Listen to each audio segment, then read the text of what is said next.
Welcome to another episode of Civic Cipher. I'm your host, Ramses Ja. The name is Ward, Quentin J. But my friends call me Q. Yes, indeed. And of course, we are back to talk more about the goings on in the world of melanated peoples in this country. And we got a lot to talk about, unfortunately.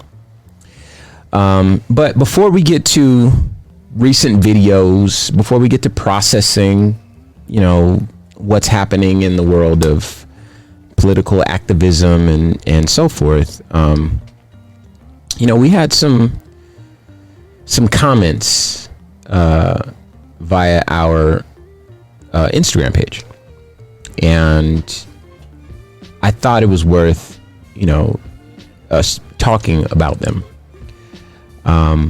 For those that don't already, please follow our Instagram and our Facebook. Just search Civic Cipher and keep up with us during the week, and of course interact with us because we need to know your thoughts. This is all of our show. We're just the ones giving a voice to it, but the hope, of course, is that it will benefit not only us and our future, but you as well. And it doesn't matter what color you are or what your faith is or any of that sort of stuff. We're all trying to create a better world for each other. But I digress. One such thing that came up this week is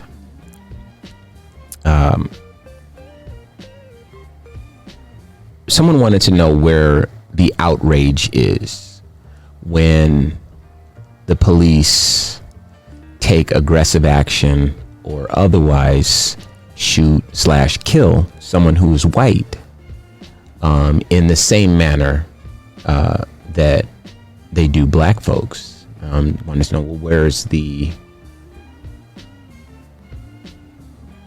reaction? Where are the people at? Why is it that no one's coming to the defense of someone just because he's white and he's subject to the same system? And I thought that was a fair question because obviously we don't want the show to constantly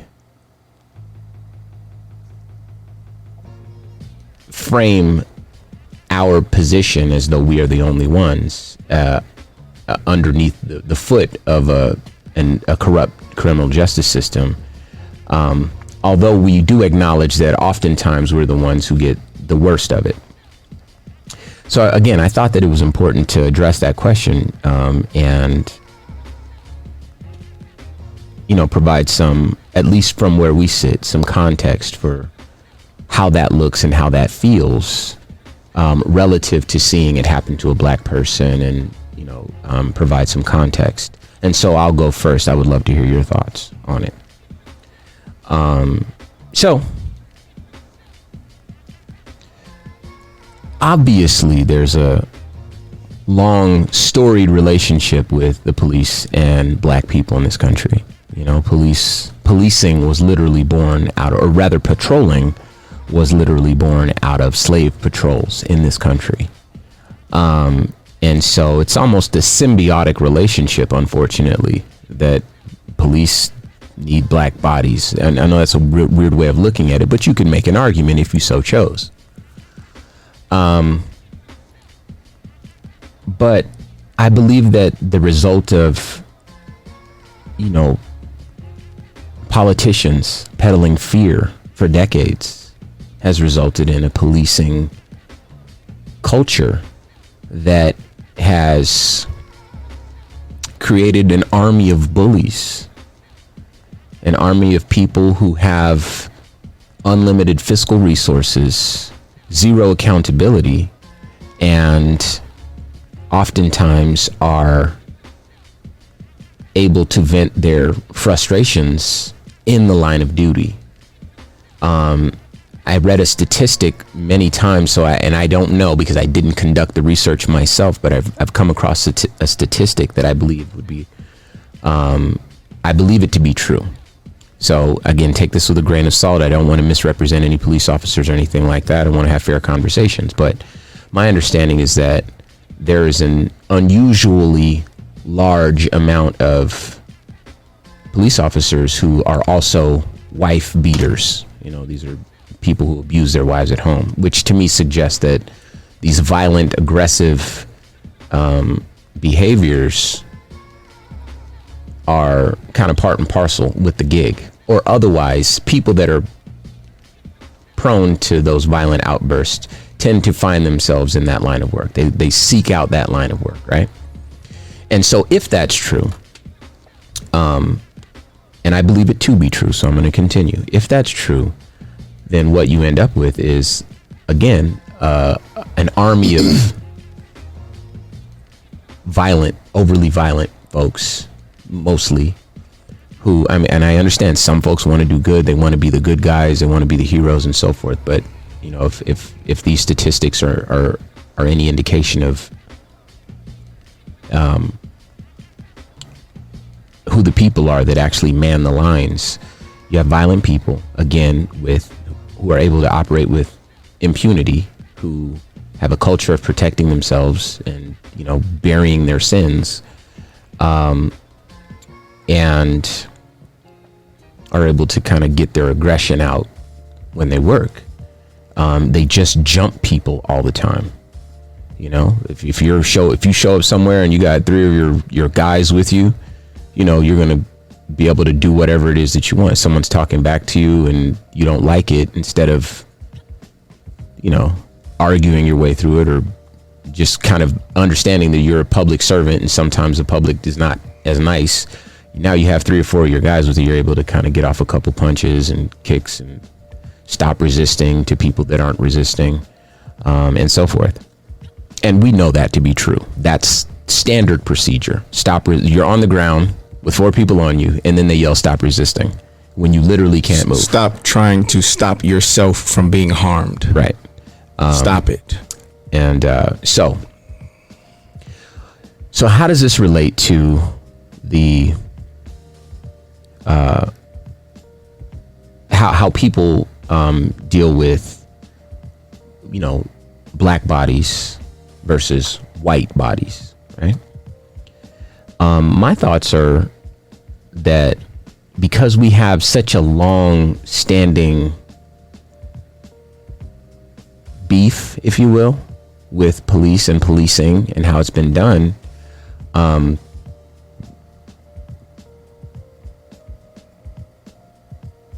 we are, as a people, just more tired of it. We as a people have more resources dedicated to it.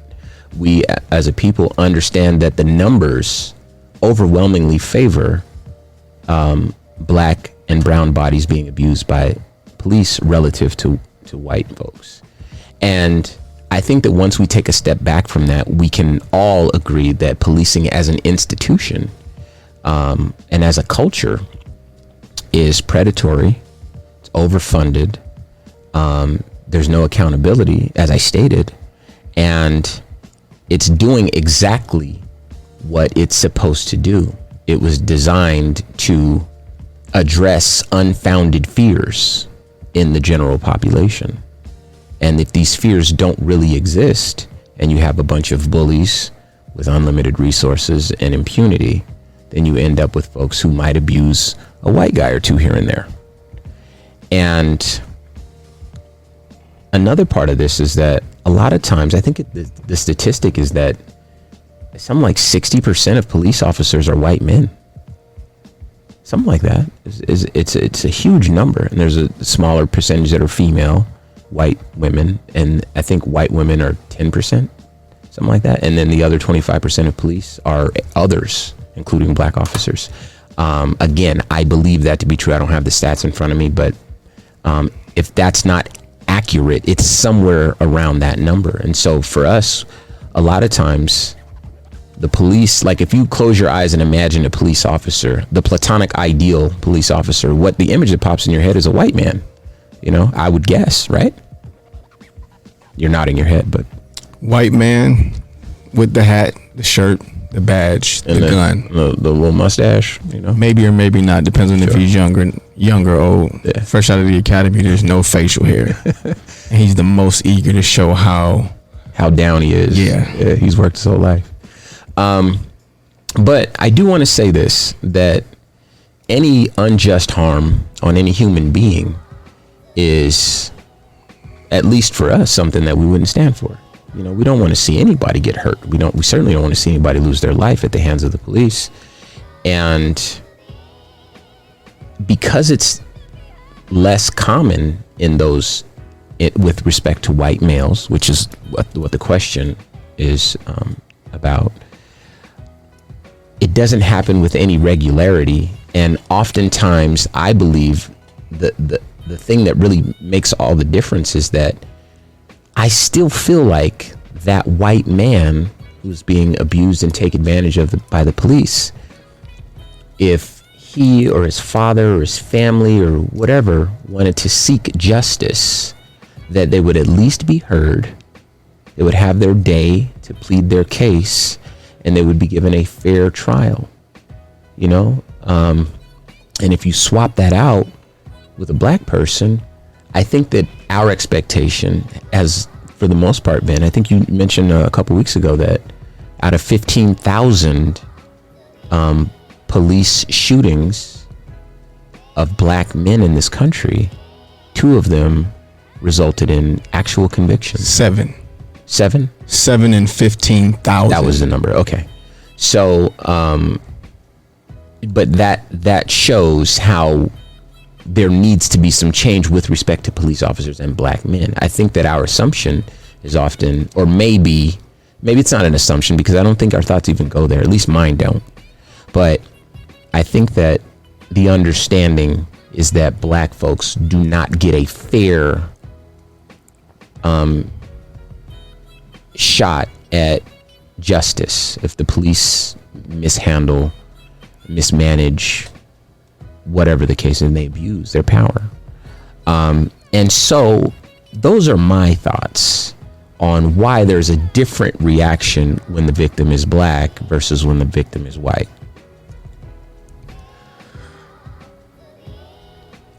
There's a lot with regards to this topic and the question that's being posed. So let's start with the very, very easy and explainable numbers. Okay. A black man is 150% more likely to be killed by police in his lifetime than any other person in the United States. And this data is from the National Academy of Sciences of the United States of America, not the Black Panther Party. Just so we're clear that we're not inventing this data or skewing it in favor of the argument being made that I see those stats in front of me. that we're far more likely to be killed by police. So that's the first reason why there's not as much outrage, because it's 150% more likely to happen to us. Another issue that some might argue, I won't, but some might, is that white men being killed by police are not being killed because they're white. And I think there is irrefutable evidence that in a lot of these cases, black men are being killed because their skin is the crime. Being black is what they're guilty of. It's why they were pulled over in the first place. They didn't just break the law. They were not brandishing a weapon. Sometimes they're sitting in their own homes, and officers get to enter their homes and kill them and still not go to prison for the rest of their lives.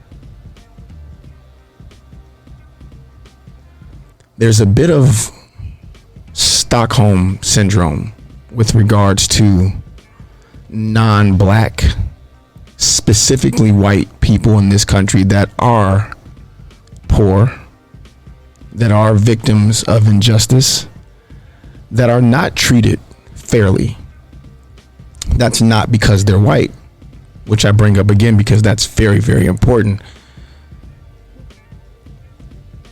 But the system in place has done a remarkable job of marketing itself to most of the people that it oppresses. Because we are still, 15% of the population? And that would be me being generous. Yeah. There's a very large group of white Americans that live below, at, or very close to the poverty line, that vote and carry out the civil duties of completely different people than who they are. The only thing they have in common is their lack of melanin. Exactly. So when you can convince more than half of the population who you oppress, who you try to keep uneducated and poor, so that the richest and most successful of you can continue to thrive, when you've convinced them that we're all on the same team and they will fight to uphold your best interest, then you won't have those same people taking to the streets in protest of the rights and privileges and liberties that they're not being afforded. I think that's why there's such a huge amount of folks that shout things like Blue Lives Matter. Or All Lives Matter. Or that. You know, I saw, this is funny, because this happened, my hand to God, this happened today. I was driving and I saw what looked like a beat up old police car. It was weird because normally police cars, they keep them pretty nice, pretty new. They got a, you know. But it was a 2-door GMC Jimmy with the yellow lights on the top of the car, not a red and a blue one, but they were yellow. But it had like a sticker around the car. The car had been in an accident, so the front of it was kind of crumpled into the passenger compartment. The stickers didn't go together, but they were blue, like it was like someone had, almost like someone painted onto a police car, but they put the stickers on it, and the stickers were crooked, the letters were crooked, but it said neighborhood patrolman, something like that. And then there were 2 guys in this truck. This truck was hood, son. And there was 2 guys in the truck, and one of them had the American flag as a COVID mask on his face, and the other one had that flag with the blue line, which is an abomination and an affront to the actual American flag. And so was the other one, by the way. If you know anything about flag code, you're not supposed to wear the flag on anything, and you're not supposed to change the colors of the flag. So anybody that talks about disrespecting the flag needs to read the actual flag code and don't come at me about anything about the flag. Except those people don't care so let me finish. Respecting the flag. So these people, who are clearly not officers, were, for all intents and purposes, impersonating officers. Clearly, these guys have none of the massive police budget, because that car, it looked like it had been in an accident. Yeah, I'm sure, and it was from the training as well. And dig this, those GMC Jimmys, they stopped making those in the 90s. So that car is so old, you know, it's leaning on the everlasting arms, man. I don't know how that thing is still moving, and these guys are just in there, windows down. That means no AC. And if you don't know, we live in Arizona and it is warm outside right now. So these guys are just out cruising around trying to fight crime alongside the cops, I guess. They really dressed that vehicle up to look like it was a police car. This wasn't a private security company. This was 2 dudes in their car. So you're absolutely right. This system has marketed itself to people who, in my estimation, those guys had no money, and really, perhaps they didn't really have anything exciting to live for other than America, you know. And that's something that really surprises me, is that a lot of times people's whole identity is being American, which sometimes is a stand-in for being white in America. Yeah, because you don't often see other folks take that same approach. The colloquialism that you just used, America, positions itself as an adversary to black people, flagrantly. Yeah. So again, you have an entire group of people that votes and performs several civic duties, perhaps in direct conflict of their own best interest, because at least they're not black. Isn't that weird? And you know, who's that politician? And who worked with you Nixon? would be better off if not for these people. You, poor white sir, would be better off if not for all of the Mexicans that snuck into the country and stole your jobs. How about that? If not for all the criminal black people who are driving through a neighborhood they don't belong in because they're black. So you talk about those fears that shouldn't exist, but they do. Because those seeds completely unfounded, but those seeds have been as deeply planted as possible. Sure. And take it to our cinema and our pop culture. You know, the movies that we love that gross very high, that take you on a tour of our neighborhoods, show us as murderous gangster thugs. Not to mention our own music. But that brings me to the next thing I want to talk about. Music. So, the music. So listen, if you're listening to our voices, you're listening to a radio station that plays black music. You may or may not know the name I'm about to mention, but there's a rapper from Chicago. His name is G-Herbo. Pretty good. And I caught a clip of him sitting down with Charlemagne, and he was talking. And he tells a bit of a story. I'll try to be brief, but the way the story goes is he says, you know, when I was 16, 17, growing up in Chicago, there were people who wanted to kill me because of who my older brother was. They could hurt my older brother if they could kill me. And I knew that because I would see him and then I'd be able to get away from him or whatever. And this is the result of living in these environments, which we've talked about how these environments developed. This is not like, if you go to Africa, it's not like that. Black people don't just develop ghettos. It was not natural selection. Yeah, this is government intervention and the strategic deployment of drugs to disrupt black and brown communities. This is all researchable. I'm not making that part. Guns, poverty, all the above, etc. So you end up with these environments. We'll call them ghettos.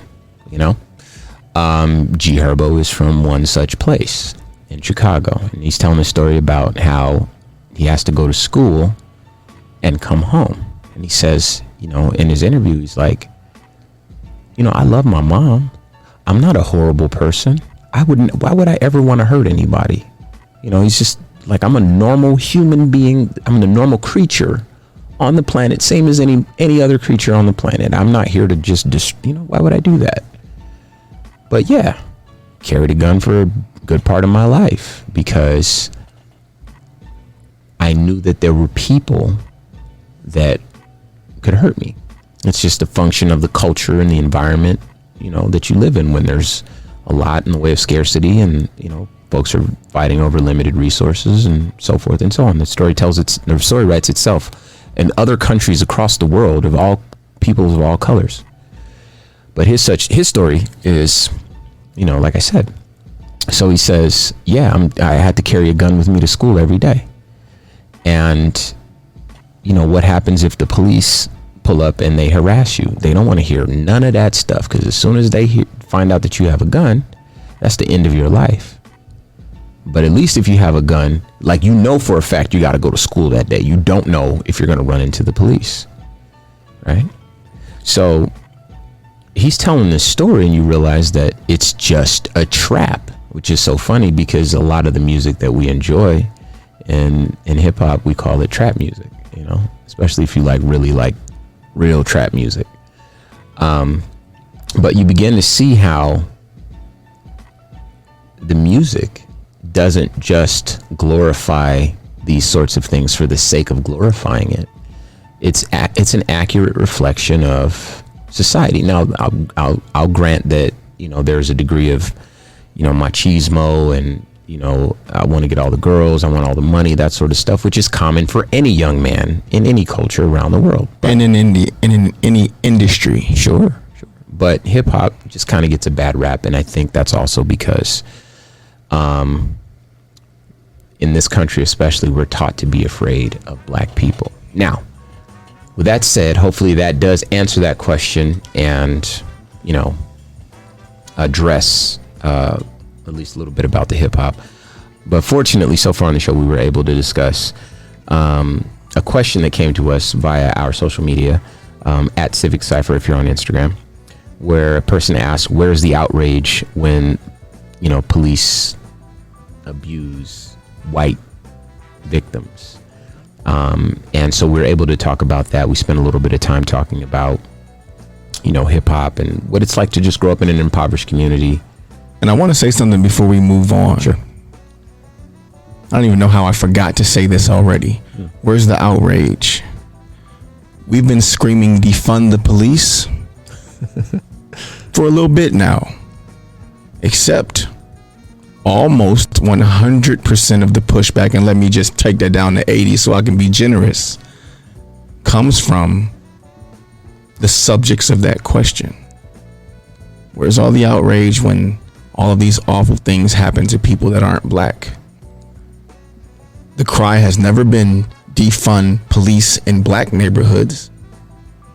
Yeah, we're trying to change the whole system. It's very clear that the entire infrastructure is rotten. Yeah, everyone benefits from that. So the injustice that we're looking to snuff out would benefit all victims of that injustice, not just black people. I like that. So, during the past week, we were able to share some content on social media, some videos, and you listening to our voices may have seen some of the videos. You may not have seen them. A lot of these videos come from Sean King because a lot of the high profile videos make their way to his page. So if you check out Sean King, you can just Google this guy. D.L. Hughley is another one that we both follow, and a lot of folks will send videos to them. Sometimes folks will send videos to us, even though we're not on that level with millions of followers. But I implore you to, go back and research these videos if you can't find them on our page, because sometimes they get deleted. They might still be hosted on those pages. But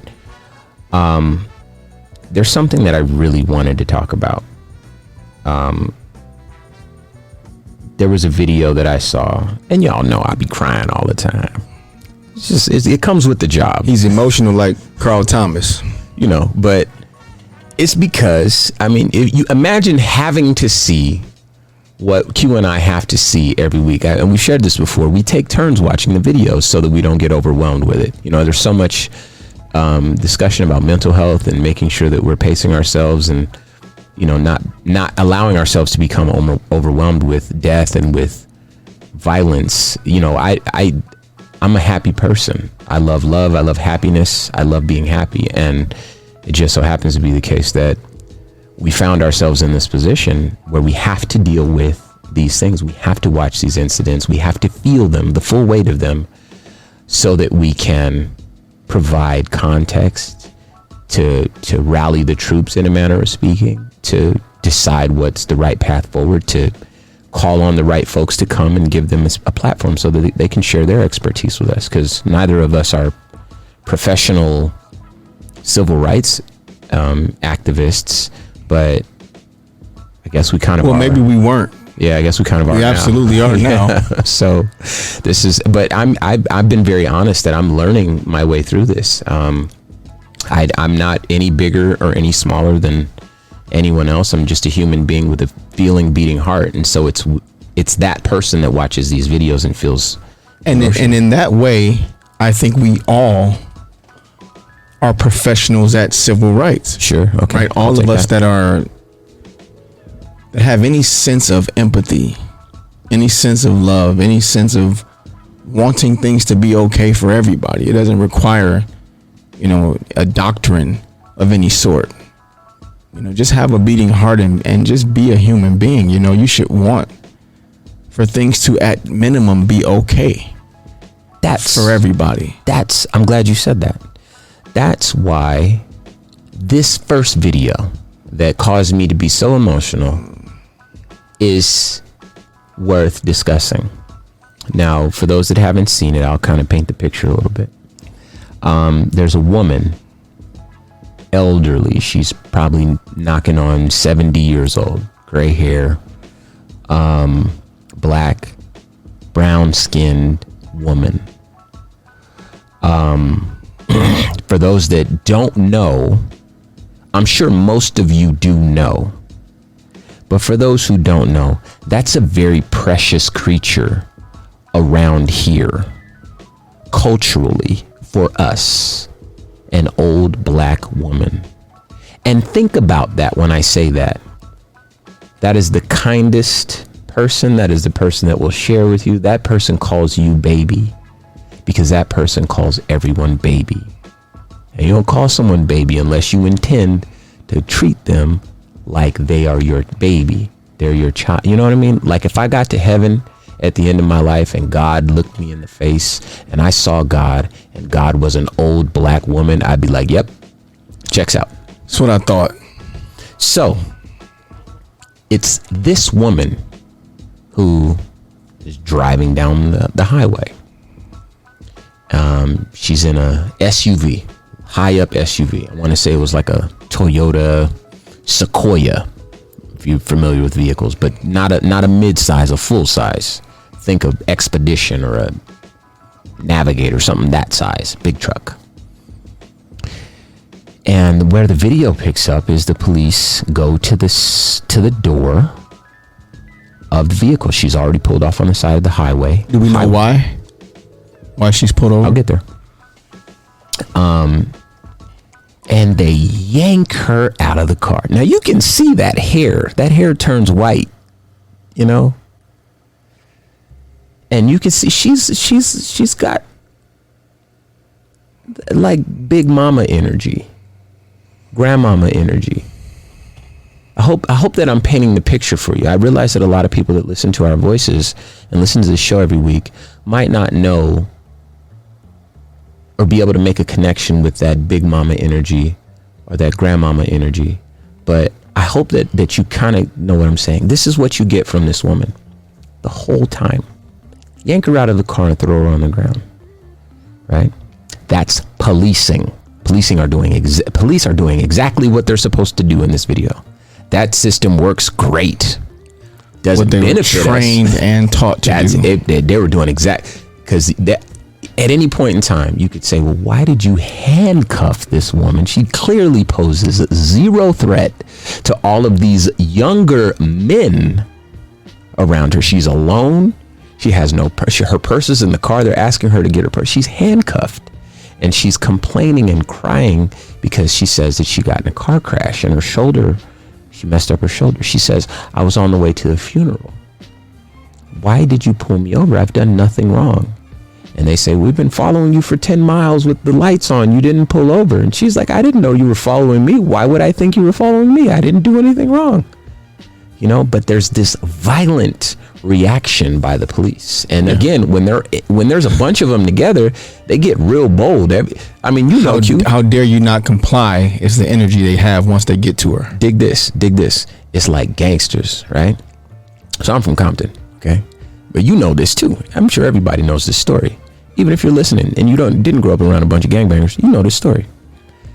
When it's one person, they don't really talk that loud. They might try to get something off, you know, if you're confronting this one person, you know, they size you up, but they recognize where they are in the space that they hold. But when that one person is backed by 3-4 other people, you'll notice that person gets a lot louder, right? They're a lot more aggressive and they have a lot more to say and they're moving around a lot more emboldened. There you go. And this is what you see with the police. They're all standing around this elderly woman who's on the side of the road just wailing, and you don't see any empathy. You don't see public servants. What you see is a bunch of bullies. And that's why I speak so much to the culture of policing, because I think that they believe in theory what they did is the right thing. Was it a speeding by whatever it was? I think it was speeding. They said she was speeding. Couldn't have been crazy speeding because she's a million years old. She was doing 56 and a 50 more than likely. You know what I mean? But when she gets pulled over, you know, these guys all got to show up and show out. And to see that happening and to know that it would not happen if this was any other type of person. Man, what seems to be the problem? Why did you have us follow you for so long? The video had to have been from the South, because I do remember that accent. So I apologize. I couldn't get the information of the state or whatever. But these guys were talking like those good old country boys. If this had been an older white woman or older white man or something, I just can't see them behaving the same way. You know, especially once you've determined there is no threat. Now, every single police officer in the world would say standard practice, or they would say it's for our protection, or they would say anything that is their standard argument when it comes to that sort of stuff. But I think that the video that I saw speaks more to the culture of policing. And you mentioned defunding the police earlier, and I'm going to keep talking about it until it happens, because that's what I do. I talk, and usually things happen. So here's hoping. But that further illustrates that defund call, because one of the ideas when it comes to defunding the police is, well, traffic enforcement should not fall under policing. Traffic enforcement is not, you're not dealing with criminals, but what you have are officers who show up with murder weapons and treat people like they're criminals, as opposed to people who may have touched the what's that lane called? The noise lane. I'm referring to, for those that don't know, I'm referring to a story that Q and I have told a couple times on the show, where we were in a car together and we ended up getting pulled over in Mississippi because we drifted for about a second or less. Well, here's the thing: we didn't drift. The rumble strips, some people call them, but it's just perforated concrete that vibrates when you drive a tire over it. It's to say to a person, hey, if you've dozed off, wake up, or if you've drifted out of your lane, get back in it. Yeah. Except in Mississippi, that's not on the side of the road, it's in the middle. Yeah. So it's on the white line, not outside of the white line like it is where we live in Arizona. Yeah. So anyway, what we ended up with on that night, in brief, just to tell the story, is we ended up stuck on the side of the road for 45 minutes while these people called search dogs to check our car for drugs for a traffic violation. Of course, we had no drugs. We're driving a brand new Porsche, you know, and we're two younger presenting black males. And so they have all the license in the world to do whatever it is that they want because they're boarding on the side of the road. And so, again, one of the calls is to have traffic enforcement be its separate arm of policing, where you don't need weapons. You just enforce traffic rules, right?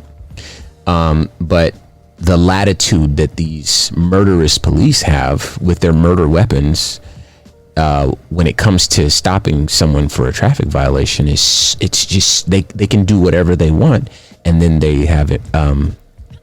What's that? Qualified immunity. And it's set up for them to escalate as well, right? Yeah. Because they pull you over for speeding. Just write me a ticket for speeding and then give it to me. That's it. And then leave. But except I want to make sure you're not a criminal. Do you have any drugs in the car? Do you have it? You mind stepping out of the car? How about you put your hands on vehicles for my protection? Okay. If you don't want to consent to a search, what we're going to do is get a dog out here. And if for some reason my belief is that I've seen police abuse this power when I was very young. You know, We saw it together. You don't even have to use your imagination from that long ago. Okay. No, I was talking about when I was young, but yeah, I've seen it absolutely since then. It's happened to me since then. But anyway, and they'll make a criminal out of you if they so choose. You know, obviously, if they have a modicum of something to go on, then it makes their job a lot easier to make a criminal out of you. But if they choose to make a criminal out of you, they'll just say you're resisting arrest. They'll just say whatever and make up stuff. Which couldn't have happened unless you've already tried to detain me. So how is resisting arrest a charge, sir? Listen, I don't know. But it happens. We both know that it happens. It's happened in my family. It's happened to me. What was I being arrested for? So, again, with this call for defunding the police, I just want to make sure that part of the strategy is to separate. You know, there's a common complaint among police officers. We do too much. How are we supposed to do all of these things? How are we supposed to, if we're responding to every single type of call, from ladies that help need their cat get out of a tree to, someone's actively robbing a bank and, there's an active shooter in the mall and that sort of stuff, those are two different things, but the same person shows up. It's and these people don't engage. They don't take this job to get cats out of trees. I don't think, but there could be a department that. Have you ever seen a SWAT team That looks training like the video? You should have to be good enough to be on a SWAT team to carry the murder weapon that you spoke about. I like that. That works for me. Right? So everyone that carries a gun should be SWAT. And SWAT should be called when there's imminent danger. Hey, there's someone here trying to kill people. Or like you said, robbing a bank. Or they're beating someone up really bad. Can the people who stop criminals come? Yeah. Traffic and wellness checks, mental health, and mental health disability. things should be someone like a psychiatrist or psychologist. And at best, if you wanted to make an argument that they need protection, there are non-lethal options which they absolutely could abuse. So we don't want that either. Yeah, but when you abuse the non-lethal option, people still, I'm not dead. Right. And if there's cash, there's cameras, and here's this. If I'm not dead, you might be held accountable. Boom. Talk to him, Q. Say that, Q. Because we cannot pretend that some of these deaths don't happen for that exact reason. So only one person has a side of the story to tell. So now we're starting to see that defund the police is not so scary even though it sounds scary, it's really more a call to reallocate these resources, these fiscal resources. Let's create departments that prevent crime from happening in the first place, that deal with social inequities and so forth. But also let's really rethink what policing means, because a commuter, and the example that I was given earlier in the show about the white man who lost his life because the police were trigger happy, that was a function of a traffic stop. Man did nothing wrong. He was a little bit argumentative with the police because he didn't feel like he should have been pulled over and detained, and that's his right. Just because the police are talking to you doesn't mean that you should have to sacrifice your dignity. Black folks often do because we want to live, but I understand about it. If the idea you is and to I get always home, do it, yeah, always, 100% of the time, yeah. But I do understand that. Questioning an officer, and if an officer doesn't want to give you an answer, you double down on the question. Like, wait a minute, you got to tell me why I'm here. Otherwise, I don't know if this is bogus or fugazi or what. Imagine the people you pay to protect you. I don't have to imagine this. Bullying you. Really don't have to imagine that. No, I'm saying imagine it because in that position, we can't view it that way. Of course not. Yeah, we can't be thinking this person that I pay to protect me is out of line and stand your ground. And no, but for those who have greater imaginations than myself and have never had the displeasure of the type of interactions with law enforcement that we have, imagine the people that you literally pay to protect you harassing, beating, killing you, and being upset with you for being upset with them. And then there be no accountability. Of course. So, yeah, this is the world that we live in, but we're talking about it, and I think that gives power to this conversation, to this narrative, and to the thrust of this campaign. Speaking of wellness checks, and we talked about there being different types of calls. Like 911 will take a call and send it to fire department, send it to a paramedic, send it to a police officer. There can be a whole other division. There can be. Donald Trump invented the Space Force. There can be a division of people that respond and do wellness checks or traffic enforcement or whatever. That actually happened. It's a real thing. But it shows you that it's possible. These people, all of us, I'm going to include myself in there, we've all developed a very narrow view of what policing looks like and what public safety looks like. But if we expand it just a bit, and we recognize that it is possible to expand it just a bit, then we can address some of these things. And one such thing was another video that we saw. My understanding, you sent me this video, Q. My understanding is that you don't really see much in the video. It's dark, but you do hear the audio. An officer pulls up, gets out, weapon clearly drawn, right? Based on what I'm hearing and what I'm seeing in terms of his arms being outstretched. And the video lasts a minute or less. I believe it was a matter of seconds, so it couldn't have been a minute, but you know, who knows? Anyway, officer gets out screaming immediately, put your hands up, put your hands up. You know, and then he says, don't put the gun to your head. And then he's like screaming, like, don't walk toward me, don't walk toward me. And then bang, bang, bang, bang, bang. And then he starts getting on the radio, shots fired, suspect down, blah, blah, blah, this, that, and the third. Funny how suspect's down. Something like that. You know, I invite you to watch the video. It's either on Sean King's or D.L. Hughley's page. I'm just saying that's the term they use, even if you're not actually suspected of anything. So tell me what you know about this video and why you sent it to me. I sent it to you because I couldn't watch another one. I couldn't. That was video 6. Video 6 of the week or something like that. And I didn't even get to the gunshots part. I heard what you heard, how it starts. Yeah. And from that tone, I knew the direction that it was going. It was being escalated that way almost with intent. Yeah, it sounded like that stop resisting stuff. Yeah. The idea that I'm going to murder you so you don't murder you was ridiculous. Wasn't a gun, by the way, people. But even if that's what you thought it was, why are you murdering the man holding the gun to his own head? To protect you? Or because now that you think you see anything in his hand, what did he have in his hand? You can murder him and justify it. This strange technology called the cell phone. That guy had a cell phone in his hand, and the officer said, and I guess that's how you can pretend that he has a gun to his head, because he has the phone here. For those of you that can't see me, just imagine holding your phone to your ear. And imagine while holding that phone to your ear, being told by a person with a gun pointed at you and screaming at you to put the gun down. There's a moment where you understand, I'm about to die. I know I don't have a gun, and so does this officer most likely.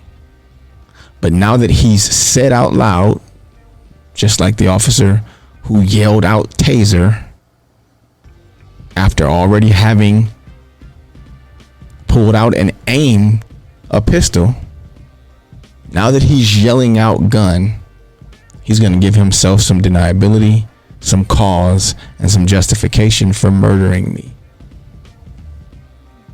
And with the exception of collapsing on the ground, which might be a sudden movement, which might also cause him to shoot me,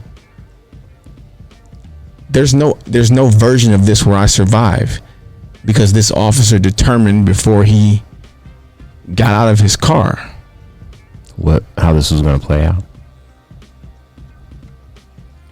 Well,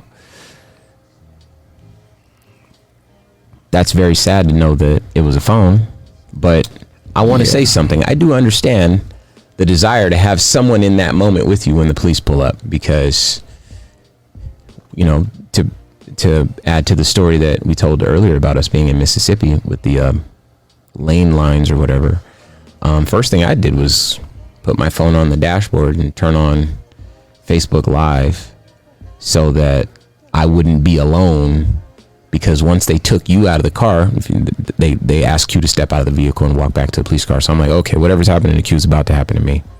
So I do get that, and I understand that, and that's just an unfortunate part of how we need to interact with the police.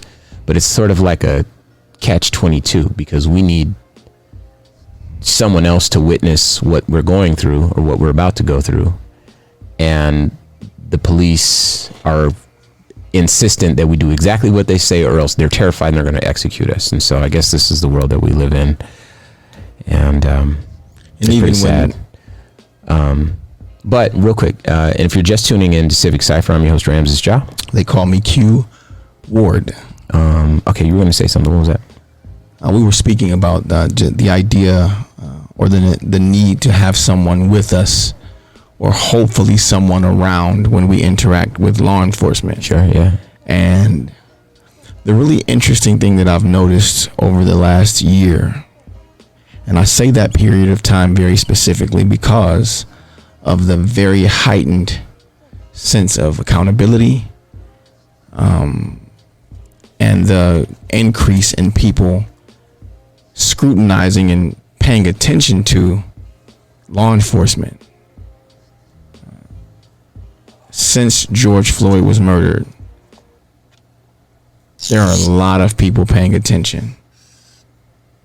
And when the most eyes are on them, and camera phones and their own body cams, not only has it not slowed down or ceased, but I'm seeing more of these videos than I ever have at any point in my life. It's almost like, oh, you guys are going to challenge us? Let us show you how we really get down. And they're so used to operating with impunity. They're so bold about it. That they'll murder you on video. And then say Blue Lives Matter. And then say Blue Lives Matter. Were you going to say that already? Man, I could read your thoughts. For those that don't know, we're talking about the video of, what's her name? She was 14. I think her name was Makia. Yeah. Makia Bryant, yeah.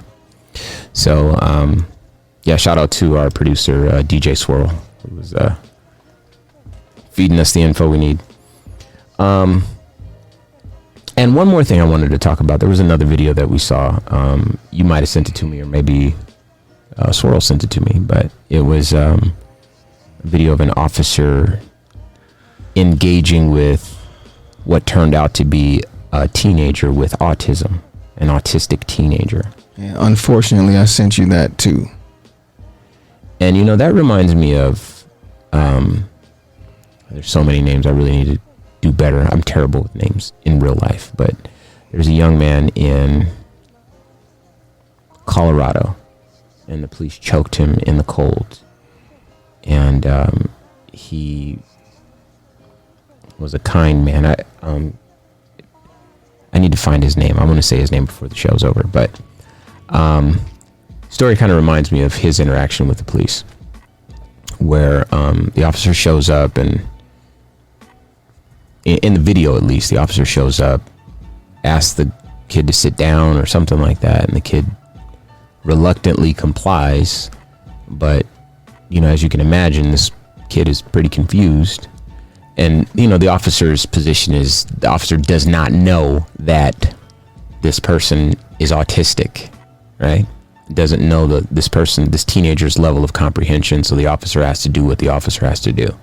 And again, I think that speaks to the culture of policing. If you're going to be a police officer because you get protected first, then I think that you're coming to the table with a degree of fear that doesn't lend itself to you performing your job the way that it's supposed to be performed. You're supposed to be a public servant. If you come into every situation like, well, I'm scared of what might happen to me, then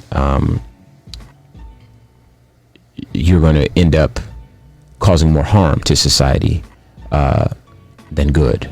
What if that's why you signed up? And so this is why we need to restructure it, you know. And while I got it, his name is Elijah McClain. It's the young man from Colorado who lost his life because the police choked him in the cold last year. And I don't know if it was autism, but there was something about him, something like that, where he wasn't. He was a very special young man. That's the best way I could describe him.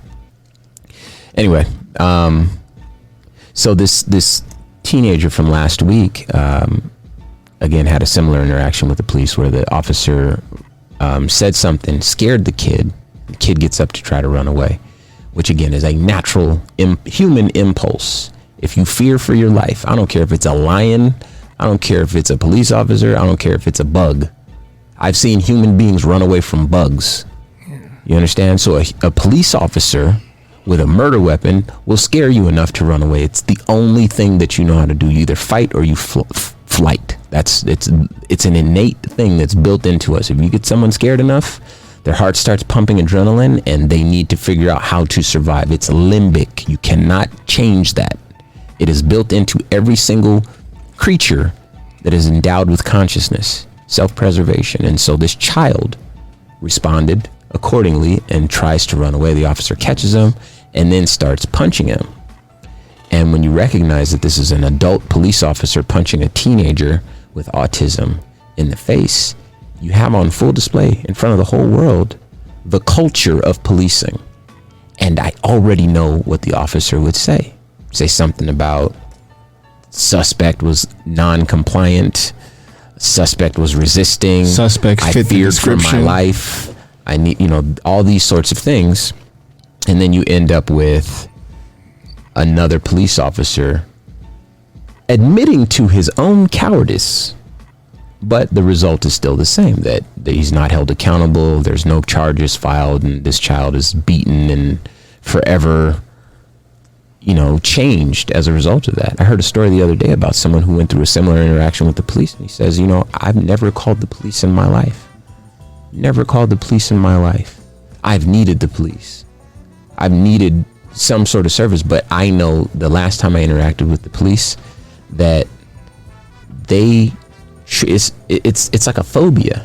Okay, I'll tell you something real quick that I understand. I'll tell you something. Phobia is not even accurate when it's justified. But yeah, thank you. But I'm gonna tell you something. So, I live in America, right? People love dogs. Everybody loves dogs. You know who does not love dogs? Ramses. Ramses does not love dogs. Does not love dogs. Nope, not even a little bit. I have grown even if they belong to me. Nope. Or his sister. Nope. But I've grown to tolerate dogs, right? But that's because I worked really hard at it. The reason that Ramses doesn't love dogs is not because I wish harm on dogs, because I think that dogs are terrible creatures or whatever. I got bit by a dog when I was 3 years old. I had a 3-year-old arm, baby-sized arm. Dog bit into my arm. I have a tattoo of a heart over the scar.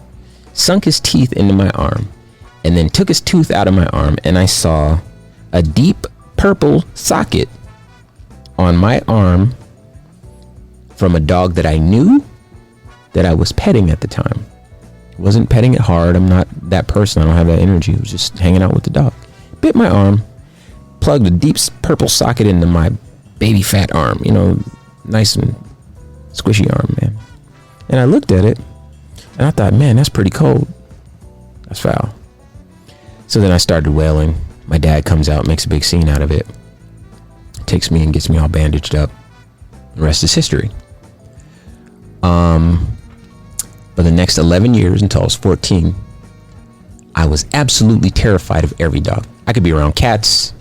I could be around mountain lions. It wouldn't make a difference, but if you had a dog, it could be a chihuahua.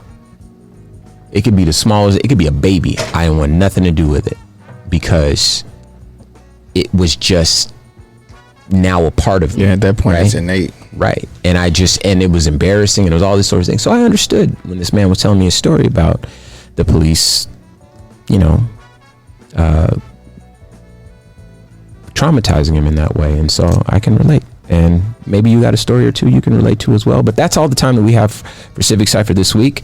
Once again, I'm your host, Ramses Ja. They call me Q Ward, and that just so happens to be my name. Yes, indeed. Please hit the website, civiccipher.com, for all your questions. Submit any topics you want us to discuss. Of course, you can donate. Your donations are appreciated and help the show grow. And again, be sure to follow all our social media at Civic Cipher. And until next week, y'all, peace. Peace.